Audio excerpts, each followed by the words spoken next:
Hey everybody, welcome to Talk Daily. My name is Eddie, and today we're going to be talking about Porsche Boxster 718 GTS 4.0. This article comes to us from Motor Trend and written by Mac Morrison and Renz D. Mandel. I'll have a link to this article in the description below, as always. Anyway, what's new with the Boxster? Unfortunately, they're taking the same route when they're judging this car by saying it could be better, it could be better, it could be better. That just always seems to be the thing that always follows the Boxster. Everybody always tells you, oh, it could be a better car. You know, it's great, it's nice, but it's not the best. And I disagree with that. But don't take my word for it. First, look at the picture. I think it's a beautiful car. If you like the Boxer, the way it looks, I like the vents. It's kind of like a 911 turbo vents. It's nice. It's very well engineered, ergonomical, manual transmission. Just the interior is very inviting. You can obviously get different seats. You can get competition seats if you want. But again, this is a close up of the center console. The automatic on and off, the exhaust, the wing, traction control off, the dampening, roof on, roof off. Um, I'm not sure what is not to like about this car. I think it's wonderful. Again, then I'm not saying they didn't like it. I'm just saying they say it could be better. The car it could handle better. It could be better. I beg to differ. So again, that's the interior of the car. So let's go back to the article and let's see. Here you go. In short, they're saying the pros: strong, great sounding engine, outstanding manual shifter. Your hat stays at 120 mile per hour with the top down. They're being sarcastic. What are you doing at 120 miles an hour? I have no idea. Cons: doesn't handle as well as expected. Somewhat odd gearing. We know why, and we know it can be better. We know it have odd gearing again because Porsche puts this car in basically a scale of how much you're paying. And I think instead of reading all this, you just go all the way down here and you look at the price tag and you see why. Because this price tag, they're not going to give you more performance without money. Simple as that. And that's completely fine. 0 to 64.2 second, quarter mile at 12.4. You know, look at the grip, 1.7 G average lateral. What else do you need? I mean, in my opinion, it's good. And if you want it to handle better, um, you, you just pay more money and you get the next level what Porsche offers. As far as the handling doesn't, I don't know what. Again, what are we talking about? We're talking about a context of taking it to the track, or we're talking a context of driving it on the road. Because I'm the kind of guy that I like cars for the road. If you into taking it to the track, I guarantee you, if you're a track guy, and me myself going to the track, when we take my car to the track, it's not even a car for the road. Because there's no point if taking a road car to the track. Anyway, that's a different story. When he's still be coming into the track, so I don't know what they mean. It doesn't handle well, and I mean by the track, I mean like the circuit. You go to some handling event. I'm not sure about that. And I'm pretty sure that that is just an opinion. Somewhat odd gearing. I think the gearing they always suffer with the gearing because they don't want to give it that gearing so it doesn't out accelerate a 911. Um, so again, I'm not trying to be negative here, but I think with Motor Trend, I those make amazing articles, and but I just simply respectfully disagree about the fact we know it can be better. No. I think Porsche knows exactly what they're doing. They know exactly what they're doing. If you disagree with me, please let me know. If you agree with me, let me know in the comments below. I mean, I know I might start a stir up right now of people saying, oh, you don't know what you're talking about. No, Porsche intentionally making it slow. Let me know in the comments below what you think. Anyway, so they saying they're talking about a new engine because right now it has uh, basically larger engine. So they're talking about the prior engine, 2.5 liter 718 GTS. How many models? It lasted two models from 2018 2019. And now they have a 982 series 718 Boxster GTS 4.0 liter. That gives us what we were wanted, a new flat six. The engine itself is punched out, free breathing. The variation of 3.0 twin turbo 982 flat six family found in every non GT and non turbo 99.2, 991.2, and today's 992 911s. It's 394 horsepower and 209 foot-pound of torque. That's a lot. Other items note the new GTS 4.0 adds a thicker anti-roll bar, recalibrated PASM dampeners, upgraded chassis mount, slightly larger brakes, and upgraded wheels, along with a larger engine and extra standard features like heated seats and dynamic light. It boosts the Porsche Torque Vectoring with mechanical limited slip differential. However, the car adds roughly 145 pounds compared to the old GTS 2.5. Uh, that happens. The addition of weight happened because they're just adding all this extra technology. Um, so they're saying they talk about like how they felt when they were driving it. They're saying I'm overwhelmed. It feels great. It drives right, and here's a shot of the interior.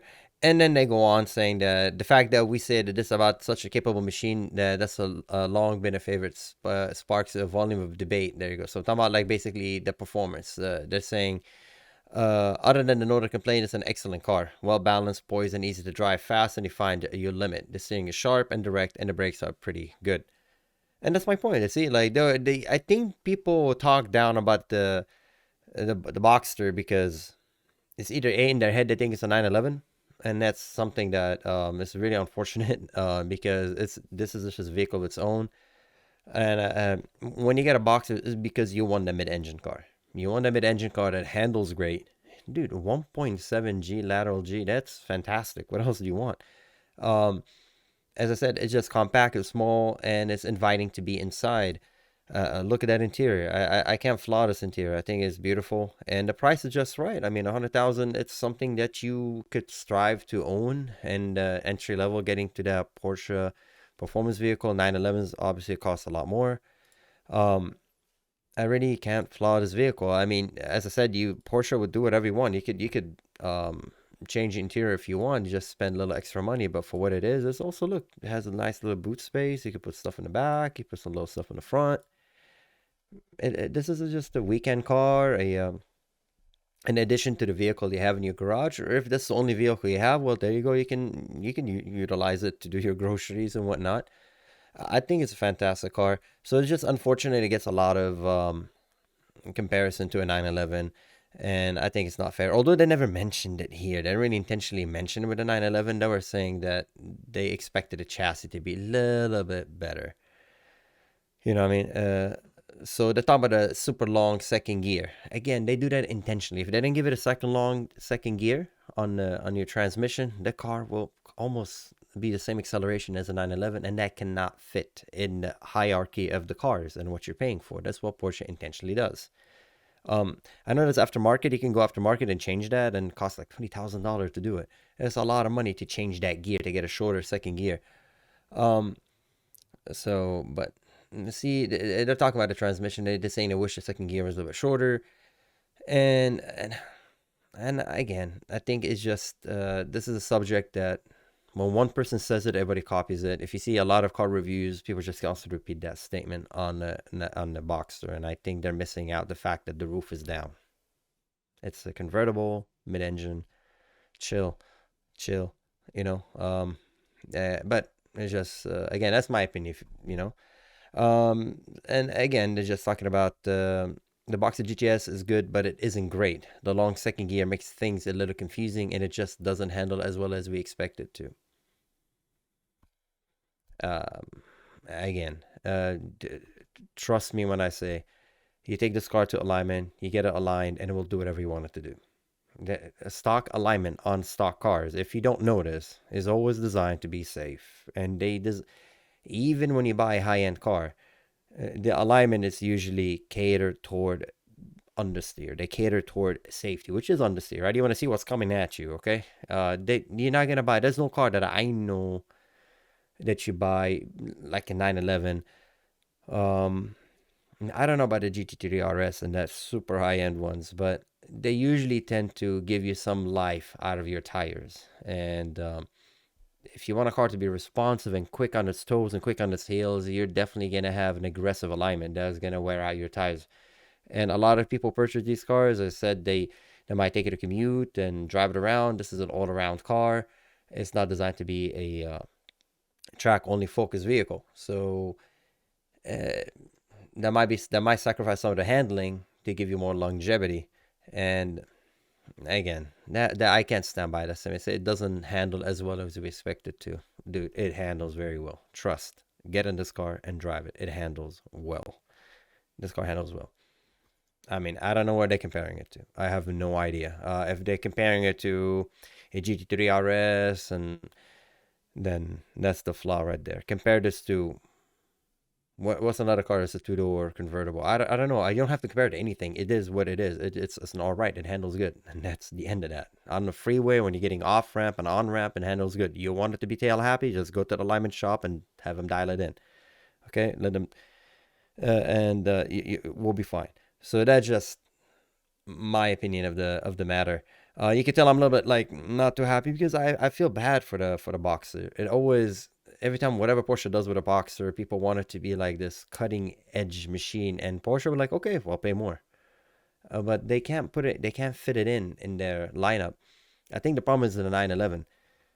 This car will surpass the 911 because it has a mid-engine. Just physics is on its side.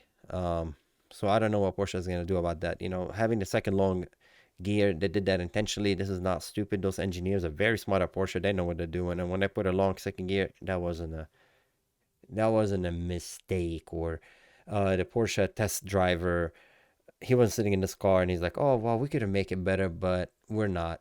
No, I'm pretty sure they said, this is what it is right now. This is us. This is what we're making considering the price point.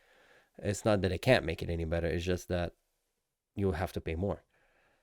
So anyways, so now this is 2021 Boxster 17 GTS 4.0. By the numbers, the cost is 100,000 as tested, like not even 100,000, $10, 100,000. It starts at 90,000 though, 90,250. And the power, 394 horsepower, 7,000 RPM. The torque is 309 foot-pound of torque at 5,000 RPM. Acceleration 0 to 60 in 4.2 seconds. Quarter mile in 12.4 at 115 mile per hour. Woof, that is fast. Braking 60 to 0 in 99 feet. Ladder acceleration 1.7 G average. Motor trend figure 8 at 23.6 second at 0.87 G average. An MPG 17 for the city, 24 highway, and 19 combined. The engine displacement is 4.0 liter, 24 valve, 6-speed manual, and the weight is 3,173 pounds. 45 weight in the front, 55 the ratio of the weight. It's a bit more rear bias. Wheelbase 97.4 inches, and it's currently on sale. Yeah, I really can't fault this car. So I really like it. I think it's a great car. So yeah, let me know what you think in the comments below. If you do own a Boxster, what do you feel like when you see other people have a Boxster, and if other people have a Porsche, they tell us, oh, you have a 911, because this tend to be like the old annoying theory that people have. Oh, it's not a 911, it's not a. That has changed, man. Move on. There's a lot of great cars, and I think all of them are unique. And I do agree that the naming gets confusing, like 718 prefix 911.2 and weird things, but like this one is a 982 instead of 718. So it's a 982 series 718 Boxster. Yeah, I understand the naming can get confusing, but if you have this car, do you like it? Do you enjoy it? Is it a car that you want to have or you don't want? Let me know what you think in the comments below. I personally love this car. I'm not a big fan of convertibles, but if I want a high-end convertible that's well built, it's fast, and I could trust it to go quickly and take a sharp turn, and I know everything will work perfectly, this is the car. Mid-engine, this is it. And you can daily drive it. You know the reliability of this car. This car would last a good amount of miles. I'm not saying put 300,000 miles on the car, but it's well built machine. Anyways, let me know what you think as always, guys, and thank you for watching, and be safe out there. I'll see you next time. Bye.